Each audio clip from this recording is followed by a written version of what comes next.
Welcome to the Worth Listening podcast, where we focus on having positive and productive conversations around money. I'm your host, Lauren, a 4-time Olympian and certified financial planner. On this show, my guests share their money stories. Everyone has a unique story and experiences both wins and losses when it comes to money. My intent is to give listeners something they can relate to, something that builds their courage to be open and take control of their own money story. When I'm not creating a great show for my listeners, I'm running my company, Worth Winning, where I help individuals and families organize their finances. Check us out at worth-winning.com. All right, now on with the show. Welcome back to our series on purchasing property. I wanted to get a few different perspectives on real estate investing because it's such a popular topic, but I know some of you are wanting to get your finances together to purchase your first home for just you and your family. Never fear, we have that on tap for next week, so don't miss that episode. However, today's guest is going to talk about real estate and a lot more, to be quite honest. Sunitha Rao was a professional tennis player who spent 10 years competing in all the majors and the Olympics before retiring from sport at the age of 23. It wasn't all fame and glory, though. In retirement, Sunitha found herself flat broke with a 6th grade education and a GED. Now, we need to fast forward 11 years where she's thriving in corporate America as a financial analyst with an MBA from Villanova and 9 rental units. Sunny's personal story is full of twists and turns, from growing up with immigrant parents, becoming a professional athlete, and, of course, her real estate journey, which we'll talk quite a bit about as well. I really enjoyed this conversation because Sunitha's path is such a testament to thinking about life choices holistically by incorporating past experiences into your plans for the future. So get ready for an inspirational story, some great tips on how to get started with real estate, and a whole bunch of other little tidbits that you didn't even know you were bargaining for. Let's listen to Sunitha Rao share her money memoir. Sunitha, I'm so glad to have you on the show today. I first met you a few weeks, maybe months. Who's counting at this point? It's 2020. All the days run together. But you were just an awesome podcast guest with me on another podcast. And I was like, I have to have her on the show. So welcome. I'm so glad to talk to you today. Thanks so much for having me. I really enjoyed recording with you and definitely fangirled as like a fellow athlete and all of that. And I was like, I just want to get to know her better. So thank you so much for having me on today. Well, we're going to start by getting to know you better first. So why don't you just start by telling the audience a little bit about where you're from, what your upbringing was like, and if you want to weave into that a little bit about your first money memories, just introduce us to you. Sure. So I currently live in Indianapolis, Indiana. I work full-time in corporate America, and I'm also a real estate investor. My journey and where I have landed today, heavily influenced by my upbringing and a lot of early memories that I have from my childhood, especially revolving around money. So my parents are Indian. They are immigrants. They came to the U.S. My dad's educated here and my mom wasn't. They both came from very small villages in India. We're talking like no running water kind of small villages. So they came here just like looking for a better life. It took them a while to find it. Some of my earliest memories growing up, we lived kind of like in, I guess, what was a ramshackle apartment building. My parents were on welfare. When my mom got pregnant with my little brother, I remember I was like 3 or 4 at the time. I remember like hearing conversations about the WIC program and all these different kinds of assistance programs that they needed in order to survive. Our apartment kept getting broken into. Like I was like a 3-year-old's tricycle wasn't expensive, but everything I had just kept getting stolen because that was where we could afford to live. Even though I was clearly very young at the time, even then I understood it was because we didn't have money because they talked about it so much. And that continued to be a subject as my brother and I got older. We became very aware of what it meant to not have money. But then that was basically kind of like the last thing I learned about money for many years. The fact that saving it is important because you never know what's going to happen. And that's where I would think my fiscal scarcity mindset kind of came in. And 30 something years later, it is still here and in full force. These things never leave you.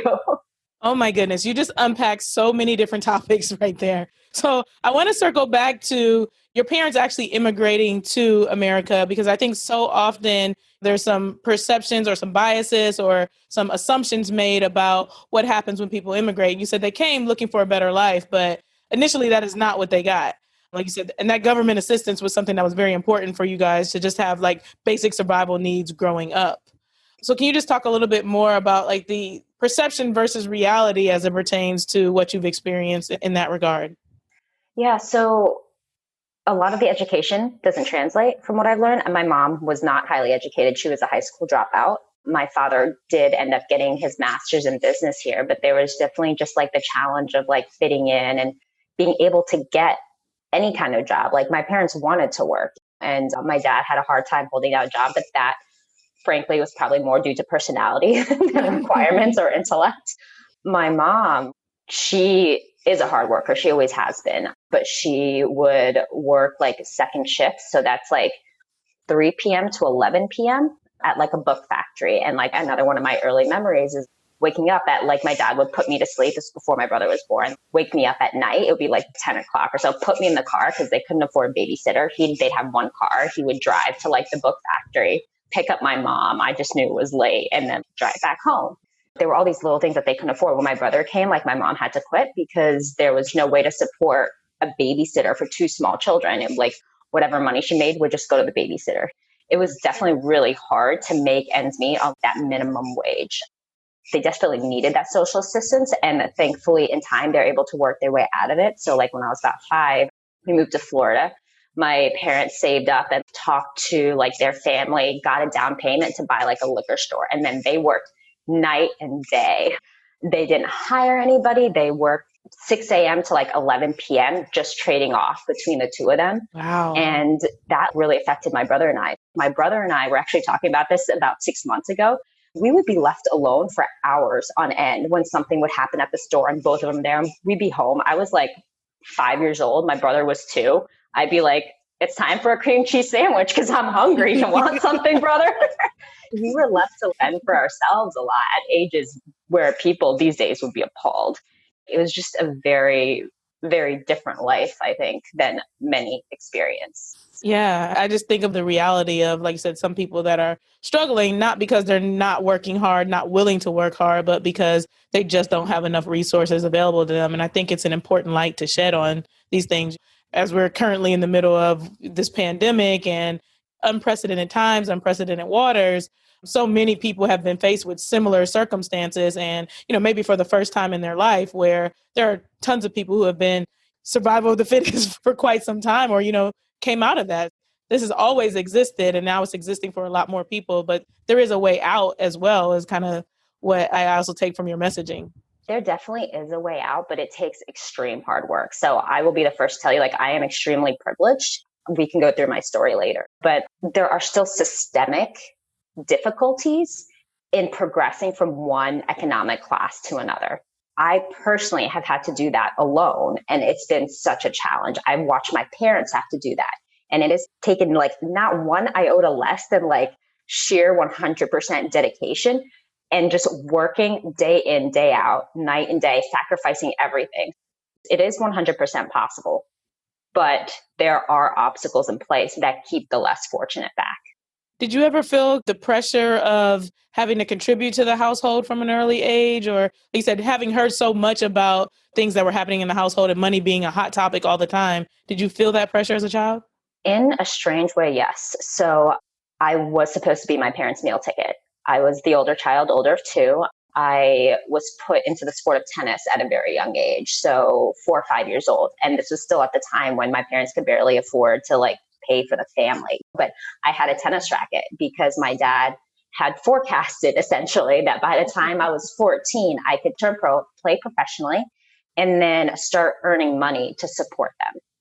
So they were like, okay, we've got like 10 years of this. So let's work hard, get to where we want to go, and then also put as much as we can into her tennis, because that's really how we're going to get out of this. Where do you think he came up with the idea for tennis specifically? Why not basketball or golf?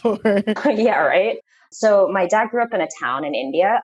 where there were two very prolific tennis players, where they were born, where they were raised. And in the 70s, they had a significant amount of success. We're talking like top 10 in the world kind of success. We're talking in James Bond movies kind of success. So that's what opened his eyes to the sport of tennis. He saw all the money that they were making, and that's when he decided, and this is the 70s, well before I was born. So I was 15 years probably. And he decided at that point that I would play tennis. And then he came to America, met my mother, and then the idea of tennis still stuck in his head. Wow.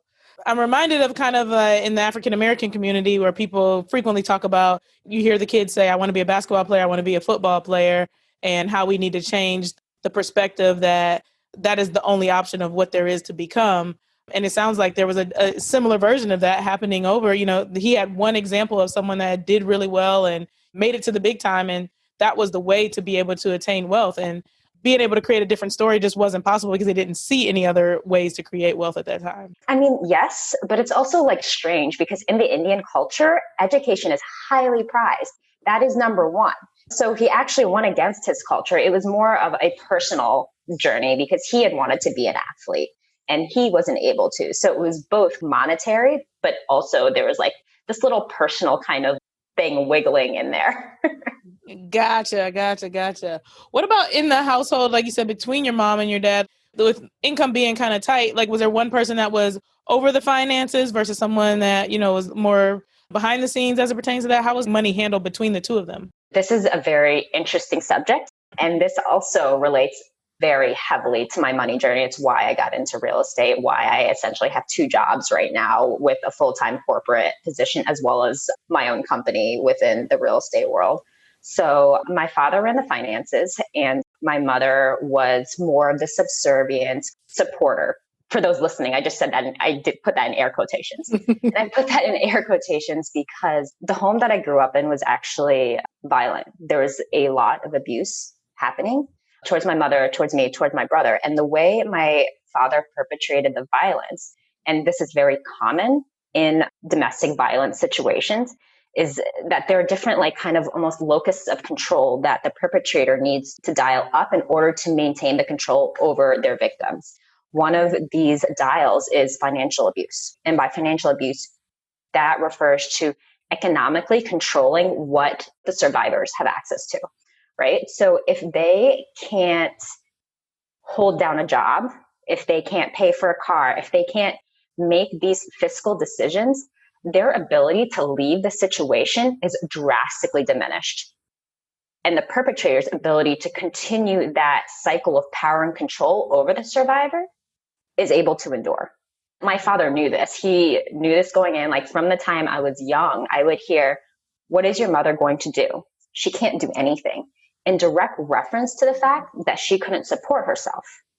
So somehow, as the years went on, I ingested the idea that having monetary and economic control was the only option in my life, because that is what would allow me the most choices and the most options for myself and for those I cared about.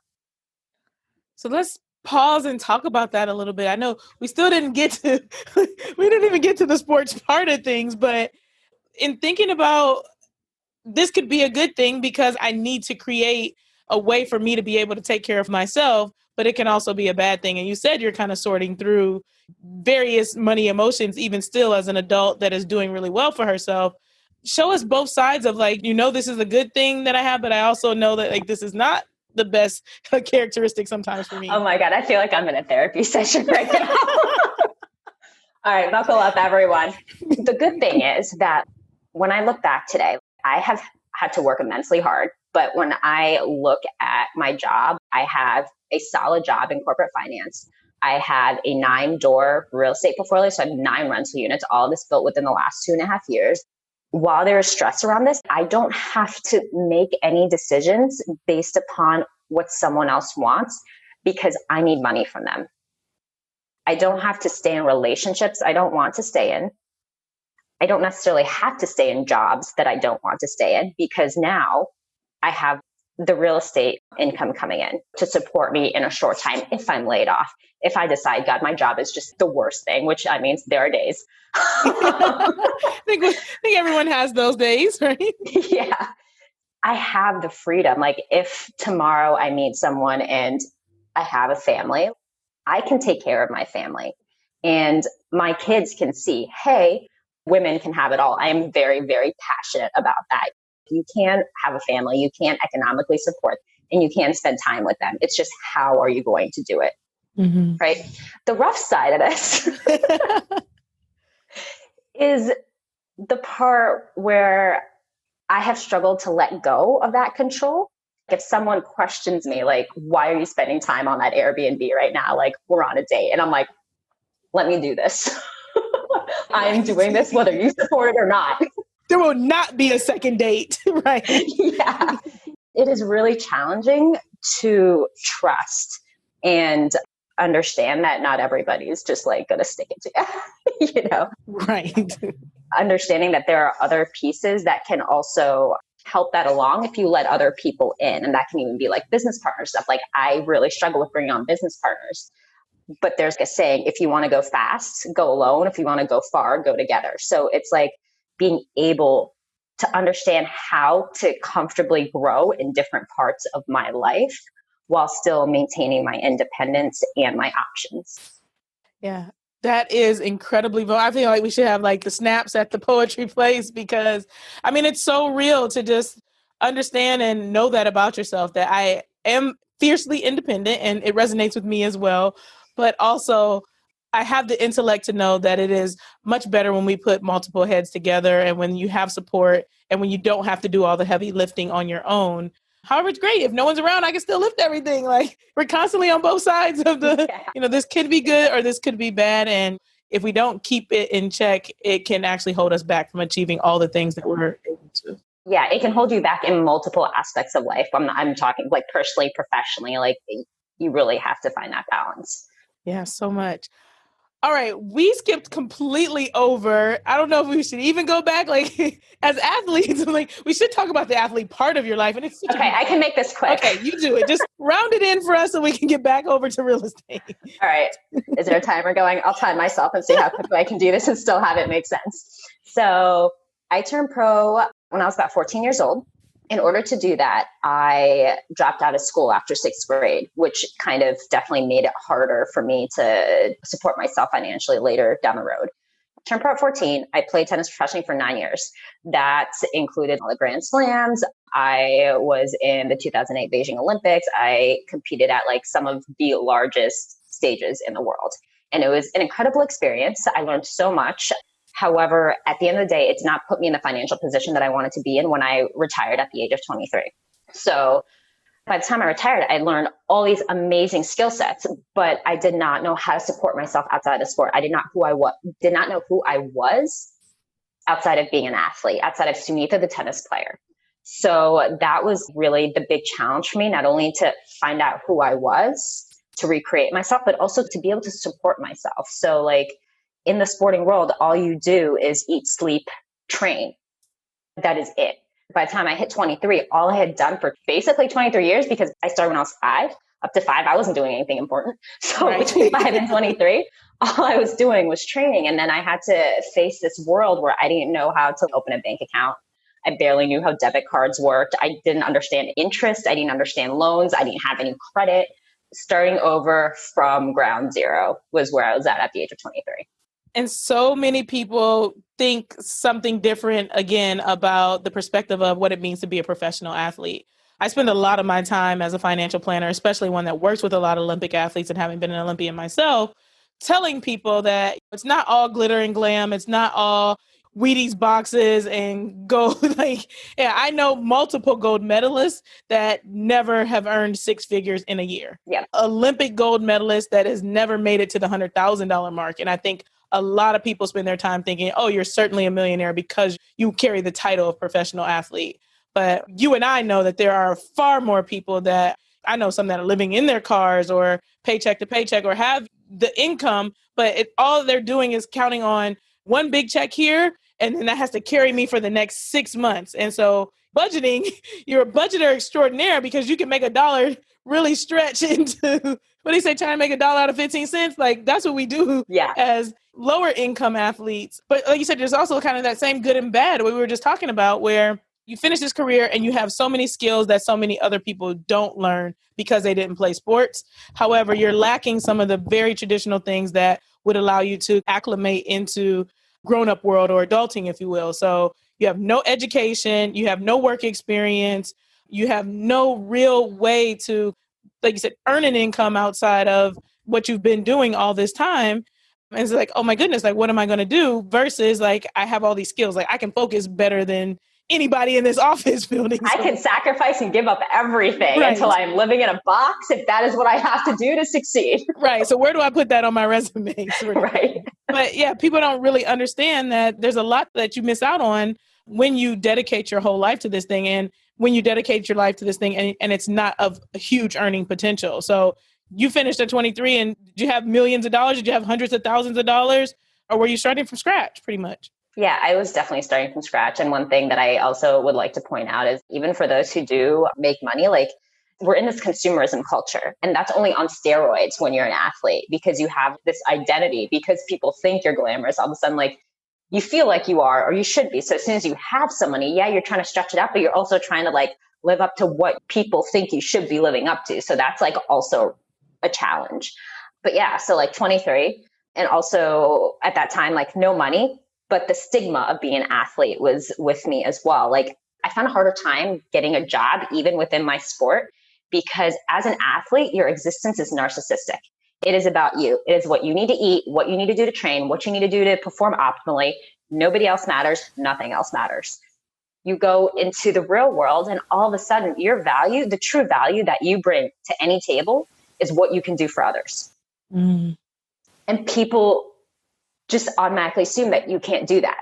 I straight up had that conversation with someone who's looking to hire me, who's like, people love you, but like, this is a completely different world. This isn't about you anymore. Nobody cares about you. This is all about the client. Are you sure you can make that transition? Desperate for a job. I was like, yes. I got this. Don't worry. I will figure that out by tomorrow if you hire me.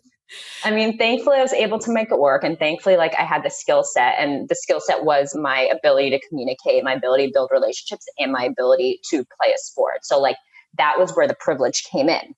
I was able to get high paying coaching jobs that brought me in contact with people who were very, very successful. I taught on Martha's Vineyard off the coast of Massachusetts, like presidents, Democratic presidents, they all vacation there. So do many other high net worth individuals.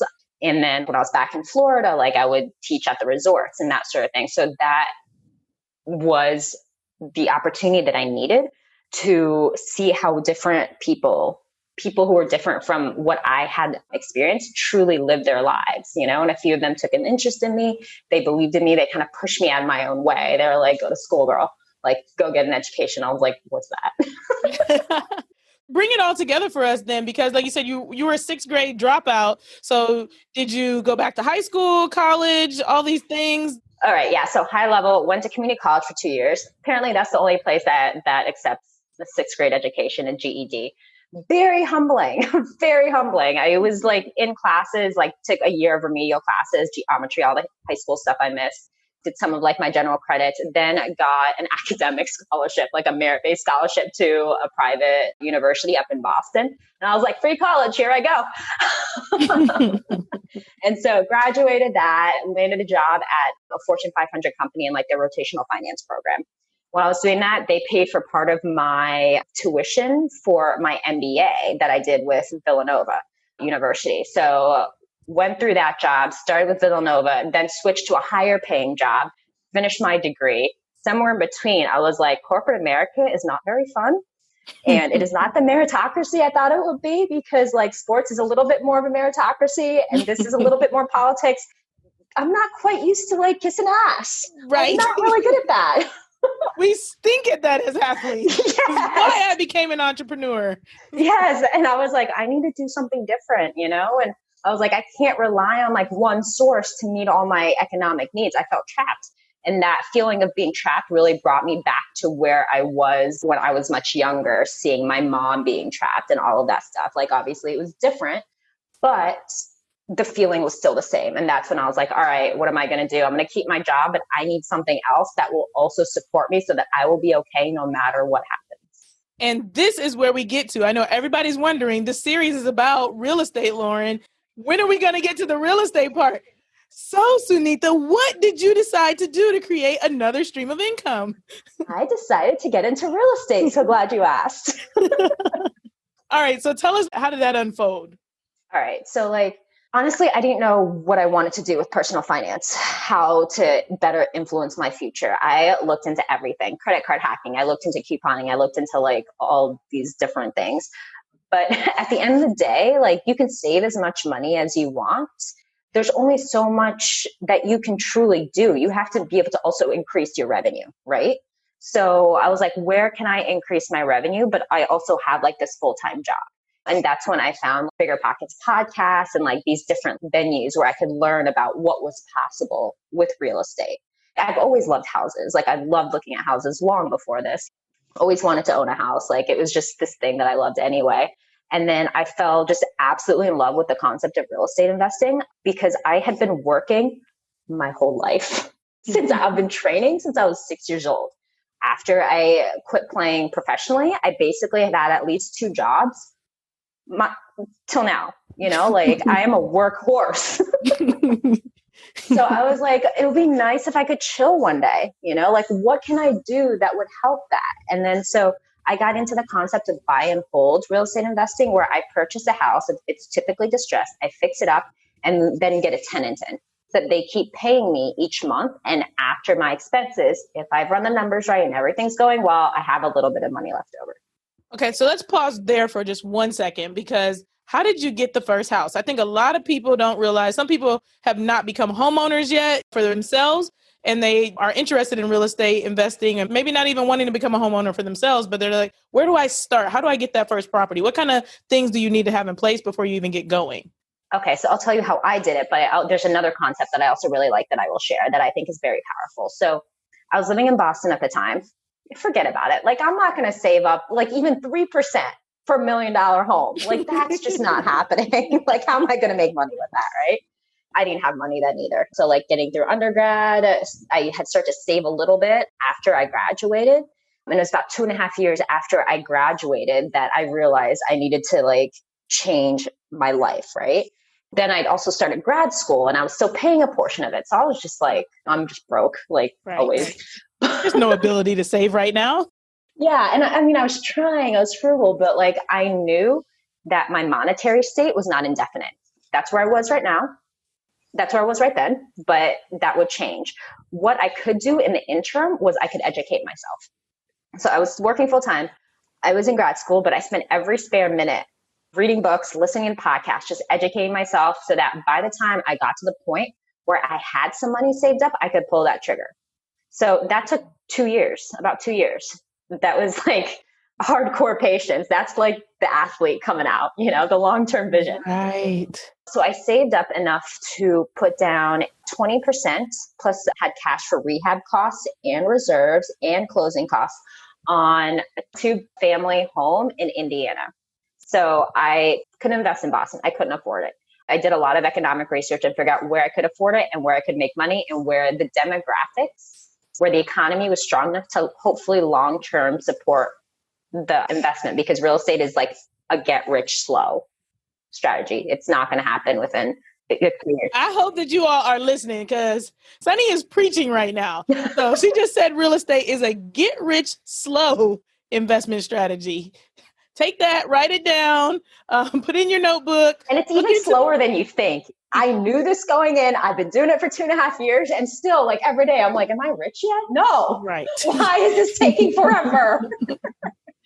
But you also said like even the get rich slow part of it is it comes with a little bit of patience as it pertains to getting your own finances in order. So in order to be able to save, you had to have a budget. You had to live off of less than what you were earning. You couldn't save for 2 months and then go buy a house. you couldn't say for 2 minutes. And I think that's a lot of what's happening right now. Like I said, in the midst of a pandemic, people are tired of being in a 1-bedroom house that I can't live with you anymore. And they're jumping off the ledge, but they're doing so without any savings, without any emergency fund. And they're just putting the bare minimum down. Forget about it, whether you're doing real estate investing. Even in that case, you move into your new first time home and your furnace breaks. Well, that's on you. And now we're talking credit card debt. So, I love that you said you not only had the down payment, but you also had renovation costs. You had some other money set aside for all these various things. So to be thinking about the cash that's going to be necessary, not just to get the ball rolling or to get the actual structure in your possession, but what do I need to do above and beyond that? Exactly. You kind of touched on what I wanted to get at next. That was my first step. However, since I moved to Indiana about a year and a half ago to grow my portfolio more quickly. And what I've done since then is, I don't know if you discussed the term like house hacking. Mm-hmm. That's what I've been doing. And I am such a big supporter of this method. You can do it in multiple ways. So it's basically buying a house and figuring out a way to get other people to pay your mortgage. And it's totally legal. It's 100% legal. You do that by having roommates within your single family home. That's all I could afford to do when I moved to Indiana. So I purchased a single family home that would be a good investment once I moved out, and then got roommates. Then a year later, which is now, I saved up enough money to get into a better area of town and where I could afford a duplex. So now I don't have a roommate, but I have a tenant next door who's taking care of a significant portion of the rent. And I think this is such a great option because you qualify for owner-occupant financing. That means you only have to put 3% down or 3.5% down. That is the minimum with the FHA loans, Federal Housing Administration loans. So if people can set a goal to get that 3.5% and then have reserves and some money for closing costs, that could be really a way to accelerate their own wealth building, because like Americans, regardless of income bracket, typically pay 20 to 30% of their take home pay. They put it into housing. What if you had someone else paying for your housing and you could put that into another vehicle and save that and maybe buy another property with that? And then with these FHA loans, the ones that I'm doing, you have to live in the property for 1 year, save your 3.5%, buy the property, figure out how to get someone else to pay for it, run your numbers so that in a year you can move out and make money on this property. Go get another one for 3%. Repeat and repeat and repeat. All you ever have to do is put down that 3%. So I just want to pause here and say, you just said run your numbers. Some people might have been judging a little bit earlier in the podcast when we were talking about 6th grade education, but we know you went and you got tons of other education along the way. But it's not always about like university, school-wise, read the books and follow these things. It's like you've done a lot of research and you've also had to figure out how to run the numbers to know whether or not a property is going to be profitable or not. That is not knowledge you get in school. I went to a really good undergrad. I have a Villanova University. Like I have that privilege. But that privilege and that knowledge didn't help me buy this house. It didn't help me get my portfolio together. Like that was straight up hustle and trying to figure out where the information was and seeking that out and then applying it. Yeah, I think that's a really, really important point to bring up, is that we put so much emphasis on traditional education in America right now. And like you said, one, the education system is falling apart, but two, when I'm talking to people that are succeeding, they're succeeding because they went and they got education outside or above and beyond what they learned in a traditional setting. I always say like the number one investment you have to make is in yourself. You can work for other people, but you're just investing your time in their business. The only way to get ahead is to put that time into yourself, put that work in. If you can give someone else 8 hours for whatever the hell they need, you can put in a few hours for yourself. Amen, amen, amen. So while we're thinking about real estate investing, we talked about your first home. We talked about you getting to 9 properties. So you said 9 doors that you have right now. What is the goal here? Like, what are we trying to accomplish? Are you going to be a multi-million home person or like? No, I have a net passive income goal that I want to hit. And whatever that looks like is what I will work on until I get there. My calling in life is to spend more time with the people that I care about, because I have been deprived of that since I was a child. Traveling the world, it's a great life, but like I never got to see anybody I cared about. So that's one, being able to do that. And then the second thing is that I came from very humble beginnings, but there have been so many people who have helped me along the way, who have believed in me. Like it's been life changing for me, and I would really love to be able to help others. And there are a ton of causes that I am like very passionate about. So once I get to the point where I don't need the corporate income, then I would love to spend my time in the nonprofit world and figure out how to actually do good and help others in my community. And I actually stalked you a little bit prior to our podcast. So hope it's not weird. But one of the things you said on a different podcast that I was listening to is, who's going to be living your life? And it just resonated with me so much in what you just described. I don't even remember when I said that. I just go off on these rants sometimes. It was amazing. It was definitely the nugget of the day for me, because it's so pertinent to, like I just asked, what do you want? 1 million properties? And some people just assume like you're trying to build an empire. I'm not trying to build an empire with my financial planning firm. You just described, and no, I'm not trying to build an empire. I'm trying to reach a goal that's going to help me live the life that I want. And so often we get people like, well, what if you do this? And what if you did more? You got to franchise and you got to, and there's all these things. Also, I think empire means something differently. It means something different to each person. To me, an empire would be enough to like support myself. It'll be X number of properties. It doesn't have to be Grant Cardone with like 1 million apartment units, et cetera. The empire you build is the foundation for a successful life. What is your definition of success? Like nothing else matters. I think that is such an important point for people to take home, because like you said, you can always run the numbers, but running the numbers for me is going to look completely different than running the numbers for you. And that is an important part of any financial process. 1 + 1 is always going to equal 2.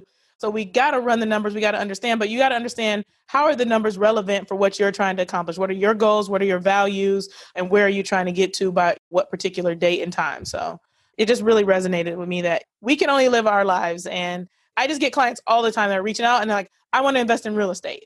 And I'm like, well, why do you want to invest in real estate? Because I need the passive income. They haven't really thought it through. They just heard the buzzwords on a TV show, on a podcast or something, and don't realize the work that goes into it. So maybe we can actually pause there and talk about like, is this easy? Like, is it truly passive income? You do nothing and the money just shows up in your bank account every month? Like, No. what are people getting into? Okay.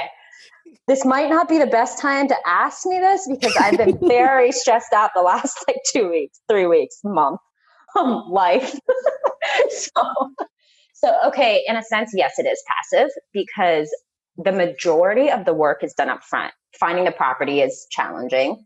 Everyone's looking for property, trying to get the rehab estimates, all of that stuff. All of that is hard. It is much easier once it is up and running. And I have a property manager, so she handles most of it. However, you have to stay on top of things. You have to stay on top of your property manager. No one's going to care as much about your portfolio and your holdings as you are. You need to be able to follow the numbers. You need to understand what they're doing. You need to have the reserves. It can be mentally very challenging. So last week, I had a tree fall on my property. And I was like, what is happening? And she's like, you need to call your insurance company. And then I'm like, if I call my insurance company, all my premiums are going to go up with one claim. Like, and then people are sending me bids, $3,000 to chop off a tree branch. And I'm like, no, go home. You are drunk. Right.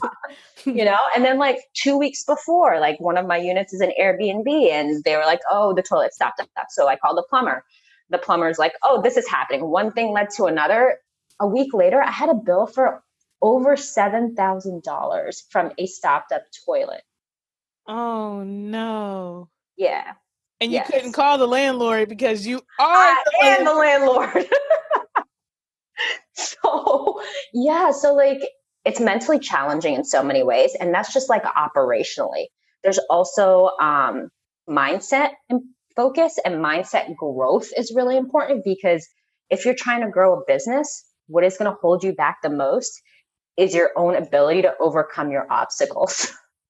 So my big struggle, I am fiscally conservative. I grew up with very little. We struggled for money. Now I have a really hard time investing without a ton of reserves, and like probably too much. Like I have friends who've been able to manage that better and are just growing so much more quickly. And I am like so jealous because I wish I could do that. But I can't get out of my own head. Like I will be safe when things hit the fan, but I'm also holding myself back.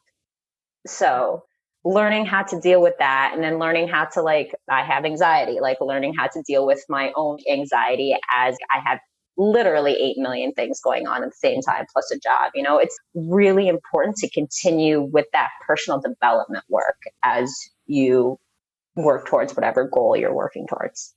Yeah, I love that you brought up too that there's various levels of risk that people are willing to take on. And traditional financial planning, we talk about risk tolerance quite a bit, but it exists as well in real estate. Oh, I talk about risk tolerance all the time. Yes. Mm-hmm. You just mentioned it though, that you're not willing to take on as much. You have to have a certain amount of reserves, which is what's prudent to do, especially from a financial planner. If I'm giving advice, like, don't go out there and hope for the best and that you're going to make money off of this thing, because if something goes wrong, like, you have nothing to fall back on, sort of deal. But to honor whatever your risk tolerance is and not to do what someone else is doing and then have it bite you in the butt and then be regretting that later. Yeah, 100%. And then also, like you said, the importance of like having a good team. You mentioned the property managers and having people behind you that are also going to do their job, because you could have really good cash flow and money be coming in. But if someone is not managing your property appropriately, like, you can be getting taken advantage of left and right. Oh my gosh. Yeah, that was the most important piece in building my team, because like, it didn't matter if I had an agent who got me the best deals. It didn't matter if I ran the numbers perfectly. Like, property managers can put in work orders that don't exist, can like upcharge, can maybe not pay you out. You need to make sure that everyone is as hungry as you are and is like on the same moral compass, which is hopefully pointed in the right direction. Yes, yes, yes, because yeah, you end up with a person that is not in the right place, and you can end up, like you said, in the hole, really hating life and it not go well for you. So what are your plans for leaving corporate America and this being a full-time gig of yours? Like, a lot of times people are just like, oh, I can't wait to leave my 9 to 5. I'm on this 18-month plan. You've been doing both corporate America and real estate for how long? So I started 2.5 years ago investing, but I'd been balancing the real estate 2 years even before that, because I was studying. So like 4.5 years on this path. Yeah, and you have not jumped ship yet. So talk a little bit about what's going to make you feel comfortable leaving corporate America and going full-time real estate. That would be hitting my net cash flow goal. That would replace my corporate income, because life gets hard. There are expenses. You have trees fall on your homes. You never saw that coming. Like, you need to have all that money plus the money to support yourself. Plus, as you get older, there are medical bills, like insurance. We were talking about this before we started recording. Like, insurance is really expensive once you're not supported by that corporate entity. So I don't want to have to worry about that. I'd much rather worry about how am I going to get everything done in a day versus how am I going to buy food. That's not an option. That's not a trade-off for me. You've already lived that life once. You're not going back to the twice, really. Right? Yeah. A few times. Yeah. Like, the basic necessities, like, that's always going to be there. So I'm going to stay where I am until I have a really solid amount of cash flow that will also help me grow my business and then help me support myself. And that's going to take a while, but that's okay. The time's going to pass anyway.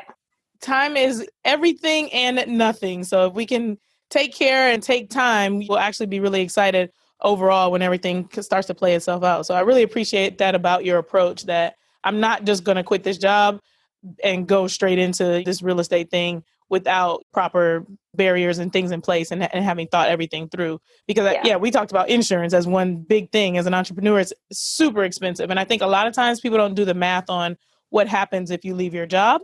What are you giving up? You're giving up that 401k, you're giving up that employer match, you're giving up the health insurance, you're giving up life insurance. So those are additional expenses above and beyond what you're already spending that you're going to have to come up with, which that's more money that you're going to have to earn. So I appreciate your thoughtfulness in thinking about that. All right. So we have come to the portion I like to call the final sprint. As a fellow Olympian, you will have no problem, I'm sure, sprinting to the finish line. So strap on your shoes and get ready. Rapid fire questions. Never fear. You got $20 in your pocket right now. What do you spend it on? I honestly don't treat myself very much, like, ever. So I might go and get a burger. Honestly, it's the simple things in life.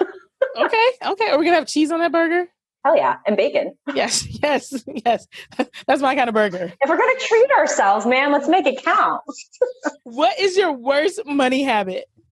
I no longer track my expenses, which is really bad because this is how I got the money that I got to invest. Like I track my business expenses, but I no longer track my personal expenses, which I think is so important in order to keep your expenditures down, because then it is in front of you. And I'm not talking like mints, like I'm talking old school spreadsheet, put it in so that you know every time you spend that $20, like I just lost $20.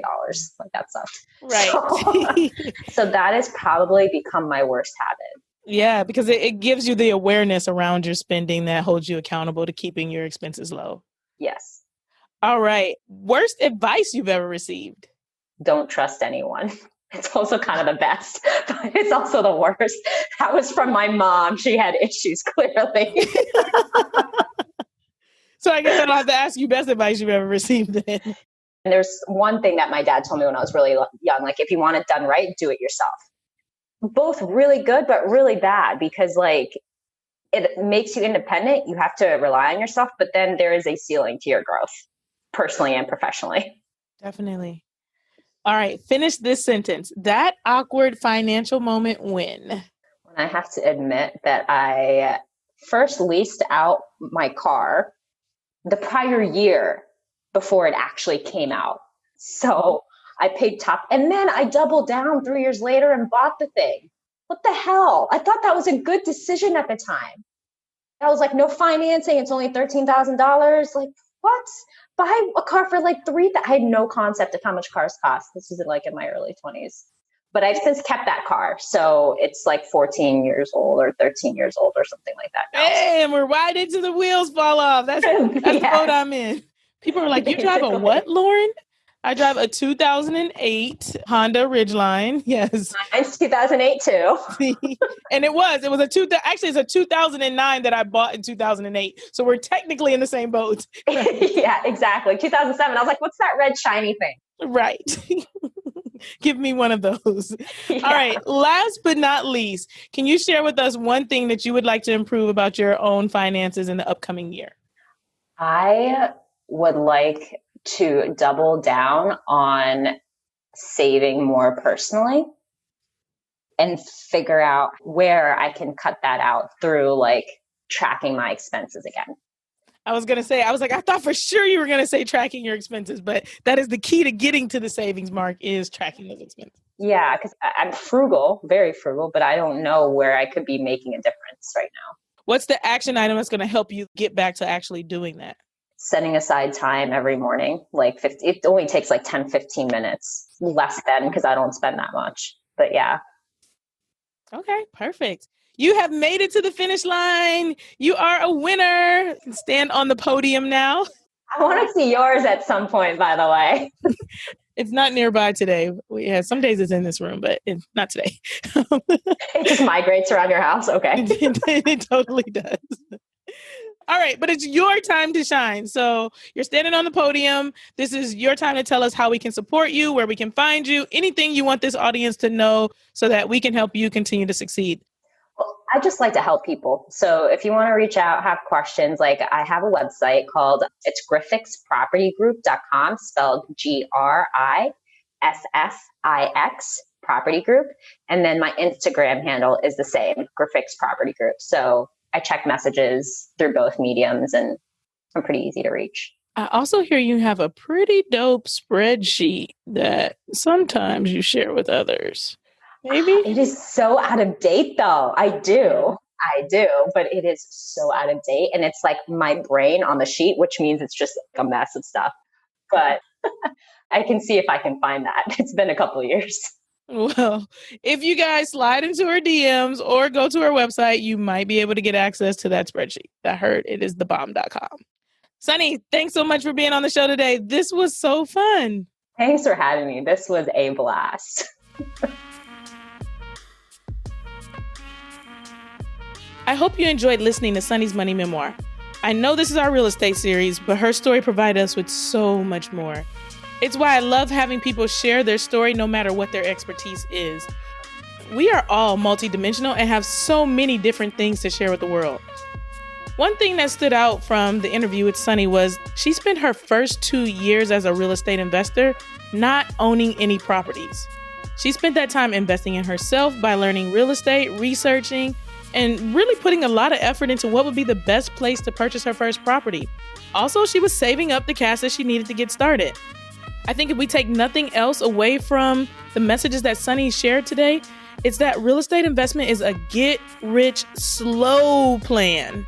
So many think that it's going to happen overnight and that there's not a lot that goes into it. But this isn't HGTV, guys. Real estate investing can be a great source of income, but it takes time, work, and resources. Thank you for tuning in today. I hope you found this episode worth listening to.